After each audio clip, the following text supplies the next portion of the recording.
नकल और paper leak पर अब लागू होगा सख्त कानून। वहीं दूसरी तरफ बिजली चोरी करते पकड़ा गया भाजपा पदाधिकारी। इसी के साथ अब निजी स्कूल बच्चों पर तय दुकानों से किताबें और वर्दी खरीदने का दबाव नहीं बना पाएंगे। इसके अलावा और भी बहुत कुछ रहेगा इस बुलेटिन में। आप देख रहे हैं इनॉक्स न्यूज, तो आइए जानते हैं अब तक की बड़ी खबरें।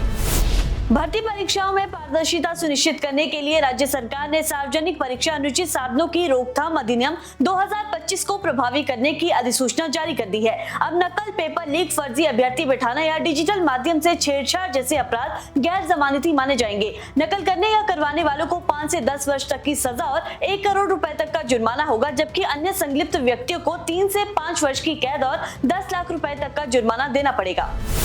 विधानसभा सत्र 16 फरवरी से शुरू होगा। इसके बाद सदन में शोक प्रस्ताव लाए जाएंगे और फिर विधायी कार्य शुरू होंगे। राजस्व घाटानुदान और आगामी बजट को लेकर ये सत्र राजनीतिक रूप से अहम माना जा रहा है। वहीं सभी विधायकों को सूचना भी भेज दी गई है और सुरक्षा प्रशासनिक तैयारियां भी तेज कर दी गई है। हालांकि सत्र कितने दिन चलेगा इसकी जानकारी अभी नहीं दी गई है। वहीं मुख्यमंत्री सुखविंदर सिंह सुक्खू ने कहा है कि राज्यपाल के सुझाव के बाद आरडीजी पर चर्चा बजट सत्र में ही की जाएगी। हिमाचल में मौसम फिर करवट लेने वाला है। मौसम विभाग के अनुसार 8 फरवरी को मौसम साफ रहेगा, लेकिन 9 से 11 फरवरी तक पश्चिमी विक्षोभ सक्रिय होगा, जिसका सबसे ज्यादा असर 10 फरवरी को दिखेगा। इस दौरान किन्नौर, लाहौल स्पीति, चंबा और कुल्लू के ऊंचे इलाकों में बर्फबारी और निचले क्षेत्रों में बारिश के साथ तेज हवाएं चलने की संभावना है। कई जगह 30 से 40 किलोमीटर प्रति घंटे की रफ्तार से हवाएं और बिजली गिरने का येलो अलर्ट भी जारी किया गया है। वहीं साथ ही 12 फरवरी से मौसम फिर साफ रहने का अनुमान है। बिलासपुर जिले के झंडुता क्षेत्र में एक पॉलिटेक्निक छात्र का शव कमरे में फंदे से लटका मिला। मृतक की पहचान 19 वर्षीय गौरव निवासी जयसिंहपुर कांगड़ा के रूप में हुई है, जो गलोल पॉलिटेक्निक कॉलेज में इलेक्ट्रिकल इंजीनियरिंग के 6ठे सेमेस्टर का छात्र था और किराए के कमरे में रह रहा था। मौके से कोई सुसाइड नोट बरामद नहीं हुआ है और शरीर पर बाहरी चोट के निशान भी नहीं मिले हैं। वहीं परिजनों ने भी किसी तरह का शक नहीं जताया है। पुलिस के अनुसार प्रथम दृष्टया मामला आत्महत्या का लग रहा है। वहीं शव को पोस्टमार्टम के लिए घुमारवीं अस्पताल भेज दिया गया है। ऊना और कांगड़ा जिलों में 7 फरवरी को संदिग्ध गुब्बारे मिलने से सनसनी फैल गई। पहला मामला चिंतपूर्णी क्षेत्र की साडा पंचायत के अनवाल गांव का है, जहां पंचायत कार्यालय के पीछे PIA लिखा गुब्बारा मिला। सूचना मिलते ही पुलिस ने मौके पर पहुंचकर गुब्बारे को कब्जे में ले लिया है। वहीं दूसरा मामला कांगड़ा जिले के देहरा विधानसभा क्षेत्र की धौंटा पंचायत से सामने आया है, जहां वार्ड नंबर 3 में ऐसा ही संदिग्ध गुब्बारा मिला है। पुलिस ने इसे भी कब्जे में लेकर जांच शुरू कर दी है।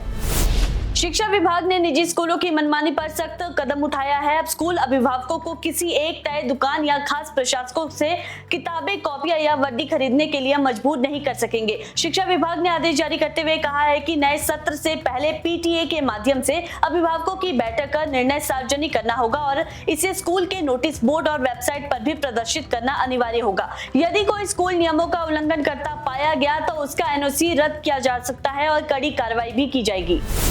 मंडी जिले के सरकाघाट क्षेत्र में बिजली चोरी का मामला सामने आया है, जहां बिजली विभाग की फ्लाइंग स्क्वाड टीम ने एक स्थानीय भाजपा नेता को रंगे हाथों पकड़ा। जांच में पाया गया कि मीटर को बाईपास कर अवैध कनेक्शन से बिजली इस्तेमाल की जा रही थी। करीब 1 साल से चल रही इस चोरी के बाद विभाग ने लगभग 1 लाख रुपए का जुर्माना लगाया है, जिसे आरोपी ने मौके पर ही डिमांड ड्राफ्ट के जरिए जमा कर दिया है। बिजली विभाग ने कहा है कि बिजली चोरी गंभीर अपराध है और किसी भी व्यक्ति को, चाहे वो किसी भी पद पर या दल से जुड़ा हो, बख्शा नहीं जाएगा।